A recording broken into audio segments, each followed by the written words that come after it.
La campagne de vulgarisation du code minier révisé s'est poursuivie avec le module 3 de la gestion des titres miniers le jeudi 6 août 2020 dans l'immeuble du gouvernement sur le boulevard du 30 juin à Gombe.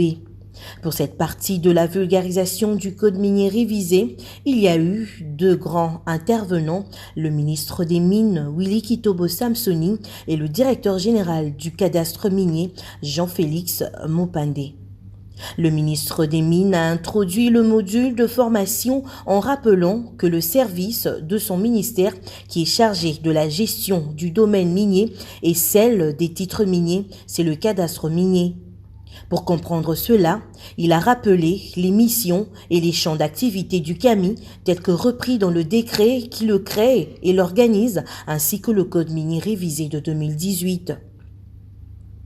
Pour faciliter la compréhension de ce module, il a poursuivi sa communication en donnant la définition de certains termes clés tels que le domaine minier, le droit et titre minier, les droits et titres de carrière et les carrés miniers.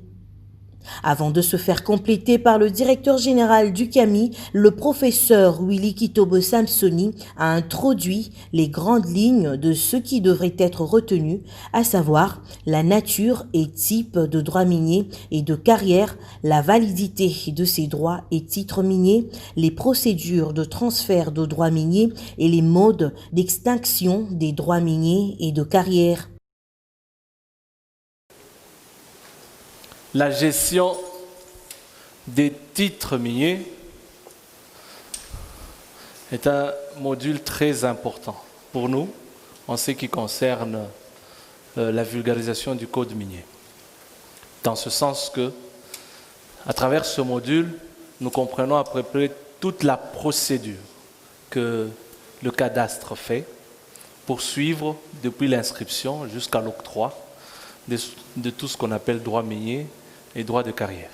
Et bien sûr, même les procédures qui suivent lorsqu'on a octroyé, qui sont les procédures d'enregistrement dans les registres ou bien toutes les procédures, bien sûr, de certification de vos titres. Nous parlons de la gestion des titres miniers, mais quand vous lisez le code minier, vous trouverez qu'il y a ce qu'on appelle les titres miniers et les titres de carrière. Eh bien, ça vient bien sûr du classement que l'on fait déjà des substances que nous trouvons dans les gîtes minéraux. Et donc, quand vous avez un gîte minéral, eh bien, ce gîte minéral, lorsqu'il contient des substances de mine, classées comme substances de mine, vous voyez par exemple ici des éléments non ferreux ou ferreux, cuivre, cobalt, etc., eh bien, dans ce cadre-là, sur ce périmètre, lorsqu'on fait l'exploitation, on parlera de droit minier. Mais quand il s'agit sur des périmètres de l'exploitation, par exemple, des substances qu'on utilise comme matériaux de construction, c'est le cas des graviers, enfin les gens qui font des graviers, qui font par exemple des moellons, ça peut être même des argiles, tout ce que les gens font, que sable, etc. Et bien sur ces périmètres-là, lorsque on donne à une personne morale qui remplit bien sûr les conditions d'éligibilité un titre, eh bien on donnera ce qu'on appelle un titre minier qui sanctionne bien sûr un droit de carrière qui a été octroyé. Alors le carré, je l'ai dit la fois passée, c'est l'unité cadastrale. Et donc quand on va octroyer un droit minier sur un périmètre donné, le plus souvent il est identifié par des numéros. Un périmètre, nous allons voir, périmètre de recherche 305, ça dépend sur la carte cadastrale, mais on va caractériser bien sûr ce périmètre en disant c'est un périmètre d'autant de carrés, ce qui permet bien sûr lorsqu'il faudra calculer les droits superficiels à payer, d'utiliser ces carrés-là pour payer les droits superficiels qui sont normalement aussi dans la législation par carré un certain montant. Le DG de CAMI va rentrer là-dessus, mais j'aimerais quand même que je rappelle ce que je vous ai dit ici. Nous avons les droits miniers et les droits de carrière, auxquels on va donner des titres, enfin on va concéder des titres miniers ou bien des titres de carrière. Et donc, les termes que vous rencontrez le plus souvent sur la plupart des octrois que le ministre fait. C'est l'octroi, par exemple, d'un périmètre de recherche, un périmètre d'exploitation. Eh bien, ici, c'est le permis d'exploitation de petites mines. Il y a les autorisations pour tout ce qui concerne les matières les produits de carrière, l'autorisation de recherche, l'autorisation d'exploitation des carrières permanentes et l'autorisation d'exploitation des carrières temporaires. Après la présentation des types de droits miniers et carrières octroyés par le ministre, le professeur Willy Kitobo a laissé la parole au directeur général du CAMI, M. Mopande, pour donner les détails sur les procédures d'accès aux droits miniers, les détails sur la validité des droits miniers et les conditions de maintien de validité de ces droits. Le Code minier révisé a pris le choix de n'accorder le droit minier qu'à une personne morale qui est légalement constituée conformément à la loi ou au droit congolais. Et comme tout le monde le sait aujourd'hui, nous sommes, pour le moment, nous sommes alignés sur l'acte uniforme de l'OHADA relatif aux sociétés commerciales et aux groupements d'intérêt économique. Et la deuxième condition pour accéder aux droits miniers et des carrières, c'est de justifier d'une capacité financière. En fait, c'est quoi la capacité financière? C'est la capacité que vous donne la possession de ressources pour mener à bien un projet. Et là, je vais donner une précision parce qu'on parle de droits miniers et de droits de carrière. Et on revient à la définition que le ministre a dit. Le droit minier, c'est un ensemble de prérogatives qui vous est reconnu par la loi pour exercer un certain nombre d'activités. Et ces activités concernent la recherche, ça concerne la recherche, ou les géologues appellent ça l'exploration, et ça concerne les développements et la construction, et ça concerne l'exploitation. Et là, vous avez constaté que c'est toute la chaîne de mise en valeur de ressources minérales. Et le droit couvre ces chaînes-là. Alors je disais donc, vous devez justifier des capacités financières lorsque vous êtes dans la phase de recherche, d'effectuer ces recherches. Et lorsque vous êtes dans la phase d'exploitation, de procéder à l'exploitation du gisement qui a été découvert.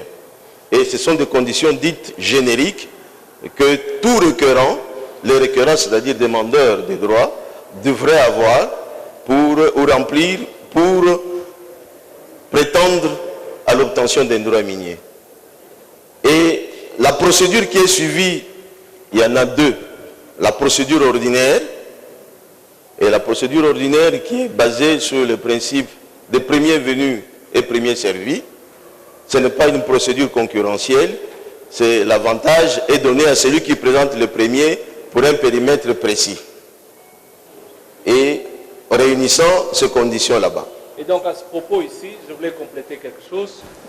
Vous rappelez ce que je vous ai dit la fois passée, que lorsque on fait une demande, on est obligé, déjà quand on a réceptionné votre demande, de rapporter déjà ce périmètre sur la carte de retombe minière. Pour que quand on la voit, et qu'on ne puisse pas enregistrer une deuxième demande. Les gens doivent enregistrer les demandes quand on voit que c'est sur des endroits qui sont vides. Une des opérations qui est faite. Ici, lorsqu'on a enregistré une demande, et comme le DG l'a dit, une demande qui répond à toutes les conditions d'octroi, eh bien, tant que le ministre n'a pas encore signé cet octroi, puisque la procédure qui va suivre, il va vous l'expliquer, c'est qu'ils vont préparer les dossiers et les renvoyer maintenant pour qu'on puisse octroyer à cette personne morale. Mais tant qu'on n'a pas encore octroyé, aussi longtemps qu'on a déjà enregistré, on a déjà donné un avis cadastral qui attend la sanction de ce dossier par le ministre, eh bien on ne peut pas. On ne peut pas enregistrer sur ce même périmètre une autre personne. Bon, donc c'est un peu en détail ce que ça veut dire le premier venu et le premier servi, pour autant qu'il réunit les mêmes conditions ou les critères requis par la loi. Et la troisième condition générique, c'est le paiement de frais de dépôt. C'est-à-dire que le frais de dépôt, c'est le frais que tout requérant dépose au cadastre minier qui est proportionnel à la superficie demandée pour solliciter un périmètre, un terrain.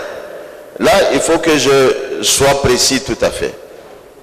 Le carré qui vous a été défini tout à l'heure, le carré cadastral, et dans l'opinion courante, tout le monde parle de carré minier, carré minier. Non, que ce soit clair une fois pour toutes.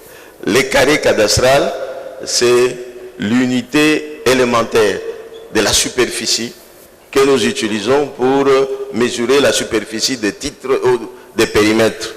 Au minimum, c'est 1 carré, au grand maximum, c'est 471 carrés. À côté de ça, il y a une petite procédure spéciale que nous n'avons pas mis parce qu'elle n'est pas généralisée ou généralisable. C'est-à-dire, je crois que dans le domaine minier, on vous a parlé de cet aspect des choses sur les zones d'exploitation artisanale.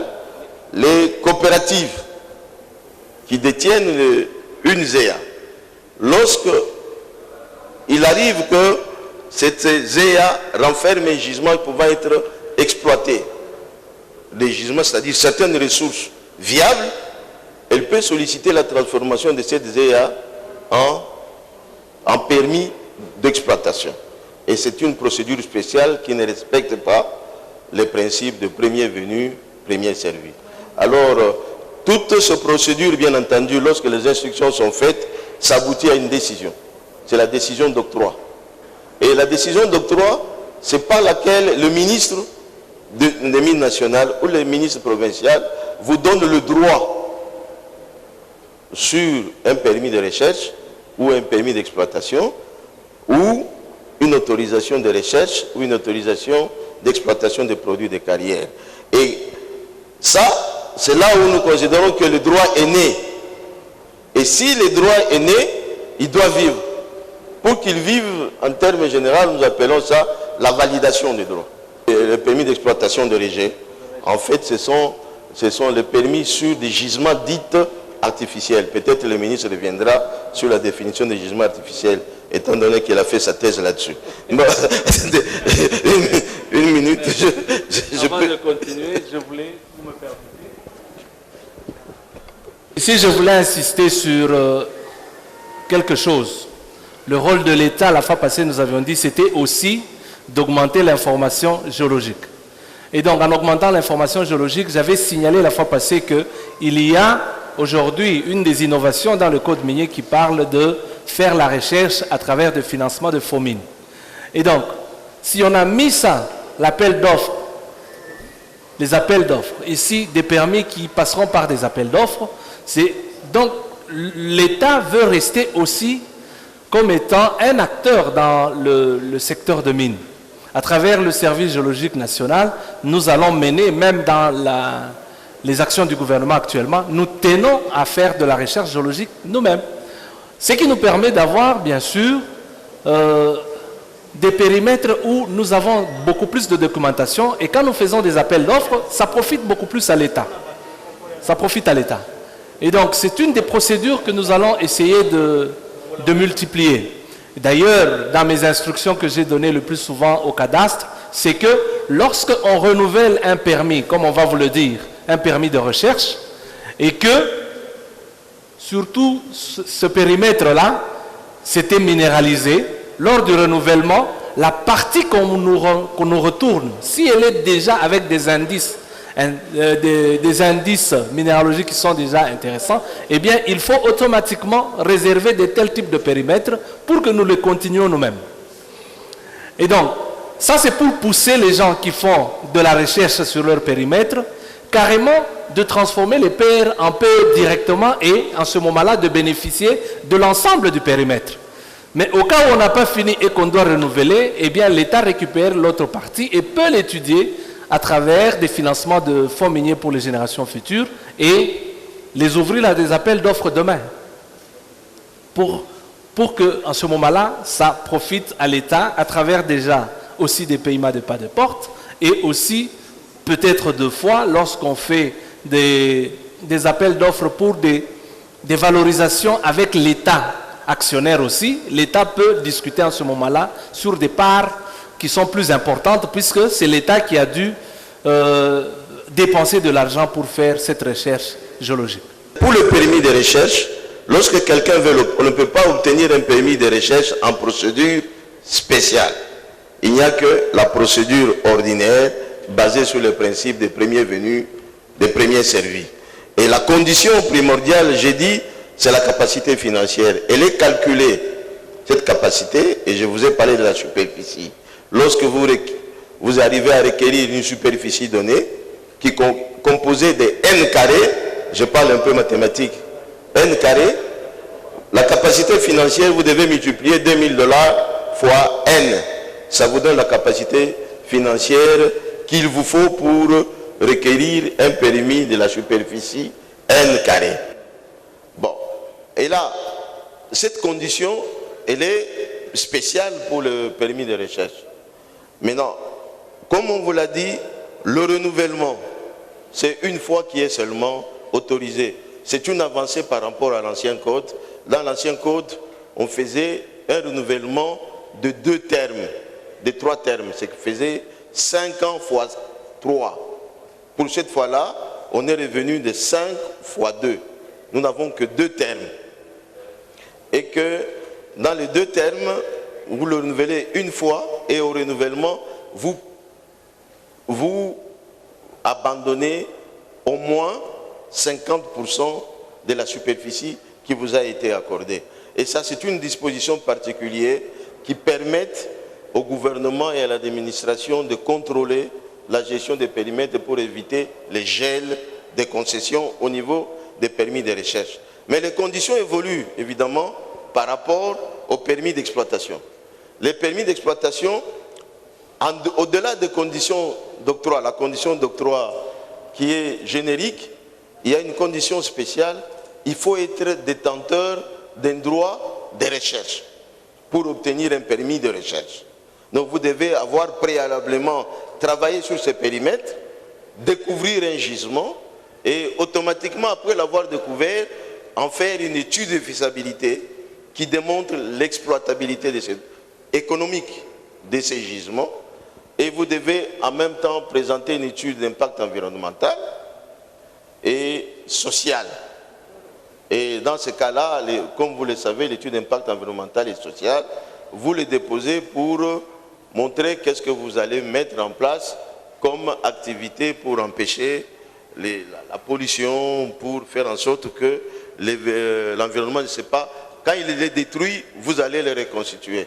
Et social, c'est quel sera l'impact de ce projet sur les populations environnantes au projet. Ce sont les 3 conditions qu'il est nécessaire. Maintenant, on a ajouté avec le nouveau code un cahier des charges. Vous décrivez ce que vous allez faire sur le plan social, mais vous vous engagez dans les cahiers des charges.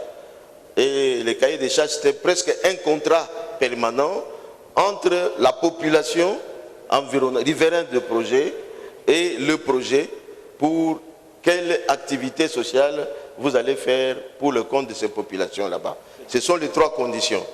Alors, la petite mine, c'est la même condition que le permis d'exploitation, avec la seule différence que les gisements que vous avez découverts ne vous permettent pas d'aller au-delà de 10 ans dans l'exploitation. Et à l'époque, dans l'ancien code, on disait, ne vous permet pas d'investir plus de 2,5 millions de dollars. Bon, je crois que cette condition a été enlevée, mais ce qui est essentiel, c'est que la limitation en termes de volume, en termes de durée d'exploitation, est une contrainte et une condition préalable.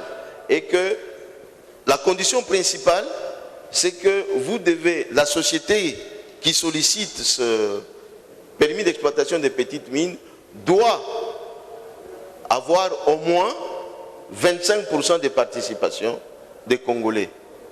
Et je reviens rapidement car j'ai oublié, et c'est un aspect important, sur le permis d'exploitation, car dans l'une des conditions actuellement, tous les permis de recherche, quand vous les transformez en PE, votre société doit céder 10% à l'État congolais et votre société doit ouvrir 10% du capital aux Congolais, dont 5% aux agents, au personnel de la société et 5% aux privés désirés de participer à cette exploitation. C'est encore une autre condition. L'autorisation d'achat des produits de carrière, je ne veux pas beaucoup insister, car elle n'a qu'une durée d'une année, qui n'est même pas renouvelable, et qui vous impose à passer directement à l'autorisation d'exploitation des carrières qui, elle, a 5 ans, qui est renouvelable une fois aussi, pour une durée de 5 ans, car on suppose que le produit de carrière, on peut, normalement, quand vous en avez beaucoup, vous allez renouveler jusqu'à l'expiration de la ressource que vous avez sollicitée. Bon, et le dernier titre n'est pas très important, c'est celui qui est accordé généralement aux provinces qui demandent des carrières d'utilité publique. Et là, il n'y a pas de condition, c'est que lorsqu'une province pense qu'elle peut extraire des matériaux de construction pour participer à des travaux d'intérêt commun, elle peut recourir à ce type d'autorisation. Et là, c'est le gouverneur qui signe l'arrêté. Donc, voilà un peu brièvement présenter les tableaux sur les droits miniers et les droits des carrières. Alors, il y a une question que les gens se posent toujours. Cette question, c'est quoi? Ce n'est pas comme le ministre a évoqué les affaires foncières. Dans les affaires foncières, nous avons ce qu'on appelle, vous avez une concession ordinaire qui fait généralement, je crois, c'est 20 ans ou 30 ans. Et là, vous avez aussi une concession perpétuelle qu'on accorde aux personnes congolaises et aux personnes morales et physiques congolaises. Mais en matière de mines, ce qui est très important de savoir, c'est que les droits miniers, quand on vous l'a accordé, ce n'est pas qu'on vous l'a accordé pour toute la vie. Vous devez respecter les conditions de maintien de validité. Si vous ne respectez pas, on vous l'arrache. C'est ça la différence avec les droits fonciers. Dans les droits miniers et dans le code minier, il y a 3 conditions que vous devez respecter régulièrement. Le premier, qui est aussi, je peux appeler ça une condition générique, uniquement pour le PR, vous devez montrer les preuves de commencement des travaux dans une année, à partir de l'obtention du certificat. Lorsqu'il s'agit d'un permis d'exploitation, ça doit être 3 ans à partir de l'obtention du certificat. Et pour les permis de petites mines, le permis de rejet et l'ASCP, c'est un commencement des travaux, c'est une année. Là, on a mentionné, c'est dans les 3 ans. Donc, si vous n'avez pas respecté l'une de ces 3 conditions, on vous arrache. La plus importante, c'est de payer régulièrement les droits superficiels chaque année. C'est comme ça que vous avez des bruits. Beaucoup de gens parlent de cadastre et du ministère des Mines. Mais quand vous n'êtes pas capable de maintenir la validité de vos droits miniers, on les récupère, on les remet dans les domaines publics. Le ministre l'a dit tout à l'heure. Donc, et là, je vais essayer de m'étendre légèrement sur un aspect très important qui a été introduit par les nouveaux codes. C'est la nouvelle génération de codes miniers en Afrique et éventuellement au monde aussi. C'est de considérer les droits miniers comme un droit réel, cessible, transmissible. Cela veut dire quoi? C'est-à-dire les droits miniers, pour ceux qui ont fait l'économie, vous pouvez les figurer dans les tableaux du bilan comme un actif. Il a une valeur. Et ces droits miniers, vous pouvez les céder à un autre titulaire et un autre opérateur, moyennant évidemment une valeur. Dans ces cas-là, on parle de la plus-value. Ceux qui font la comptabilité savent de quoi il s'agit. La plus-value, c'est ce qui est généré lorsque vous faites une cession. Dans la plus-value des cessions, ça génère toujours quelques impôts. C'est ça la conséquence de la définition du droit réel. Vous avez la modiation qui est un louage. Bon, mes juristes ont écrit location, peut-être pour rendre plus simple. Il s'agit d'un louage. Location, c'est pour les maisons. Donc vous louez pour une période précise à quelqu'un. Vous le payez et vous exploitez. Et dès que vous avez fini d'exploiter, à la fin de votre bail, vous le retournez. Donc il peut faire de l'argent sur le titre. C'est ça les droits réels. Et la transmission, c'est quand vous êtes un parent, vous avez des personnes, des héritiers, à votre décès, vous pouvez transmettre ce droit-là à vos héritiers. Voilà. Avec la, oui, un maintien de validité, bien entendu. Et le contrat d'option, tout comme l'hypothèque, c'est un mode de financement des travaux. Vous pouvez signer un contrat d'option pour un titre avec un financier ou un opérateur qui a plus de capacité que vous et qui s'offre à vous accompagner pour faire vos travaux d'exploration. Et l'hypothèque, tout le monde vous comprenez, vous pouvez mettre en hypothèque les titres et emprunter de l'argent. Attention, l'hypothèque, ce n'est pas un simple emprunt.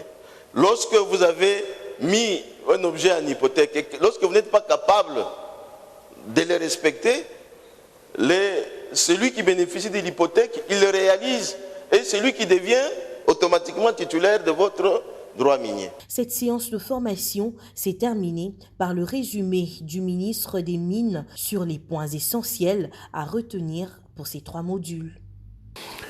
Ce qui est très important, et j'insiste là-dessus, je crois que le DG a pris beaucoup de temps là-dessus, c'est que lorsqu'on s'adresse au cadastre minier, on doit savoir qu'est-ce que l'on cherche comme titre minier.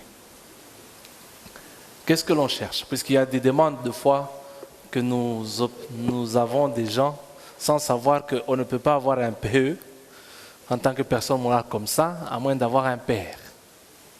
Et donc, pour tout ce qui est périmètre d'exploitation qui est déjà documenté, lorsque ça tombe, puisque ce n'est plus valide, ou bien puisque les gens n'ont pas payé des droits superficiels et qu'à un certain moment nous les récupérons, eh bien, la meilleure procédure, c'est d'ouvrir ça à des appels d'offres, puisque ça revient, bien sûr, comme un bien de l'État.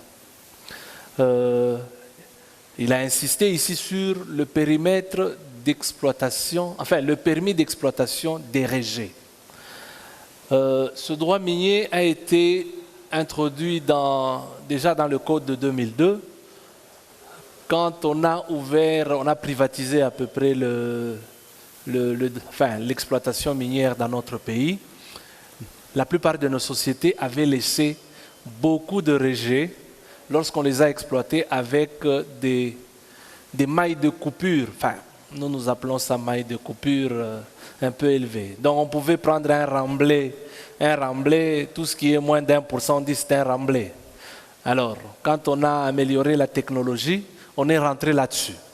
Et notre pays s'est retrouvé déjà avec toutes ces technologies aujourd'hui d'exploitation, surtout des minéraux non ferreux, cuivre, cobalt, avec beaucoup de rejets et qui contiennent encore des minéraux qui sont valorisables. Et la plupart des gens ont commencé à demander ça. C'est comme ça qu'on a dû considérer que c'était aussi des minéraux, bien sûr, on peut dire artificiels, puisqu'ils proviennent, ce sont des sous-produits d'une exploitation ancienne. Et donc, on y a mis aussi un droit minier qu'on appelle des permis d'exploitation dérégés. Et il y en a beaucoup. Ce sont des sous-produits qui étaient dérégés de l'ancienne exploitation. Et donc, sur ce type de dérégé, ce que l'on offre, c'est le permis d'exploitation dérégé.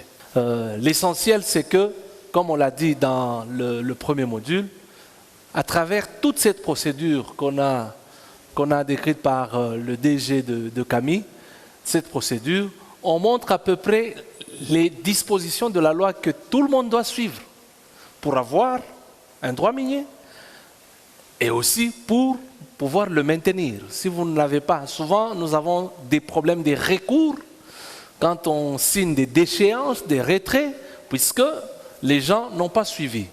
Et pour nous, c'est très facile. Lorsque nous faisons une bonne administration, lorsque la gestion des titres se fait selon la réglementation, donc selon les dispositions du code minier et du règlement minier, eh bien, même si vous allez au recours, ça ne change pas. Puisque nous allons démontrer que nous n'avons que suivi la loi. Le plus souvent, les recours ne passent pas quand on a suivi la procédure. Et d'ailleurs, nous prenons... ce que nous faisons le plus souvent, c'est que nous notifions déjà les gens. en disant vous êtes en retard de paiement. Et donc, quand on fait la déchéance, on vous écrit en disant nous avons déchu votre titre pour telle raison. Et en ce moment-là, nous vous disons même dans cette notification que vous avez autant de jours, nous vous rappelons même la loi, vous avez autant de jours pour faire votre recours. Et donc, tout ce que nous faisons, c'est gérer le domaine minier en suivant le code minier, que nous espérons vraiment que les miniers et tous ceux qui sont les requérants, les demandeurs des droits miniers, puissent le faire en respectant la loi. Il faut qu'ils connaissent cette loi pour que nous puissions valoriser nos ressources et les faire profiter et au pays et aux entreprises minières et bien sûr aux communautés locales qui sont autour de tous ces périmètres miniers octroyés.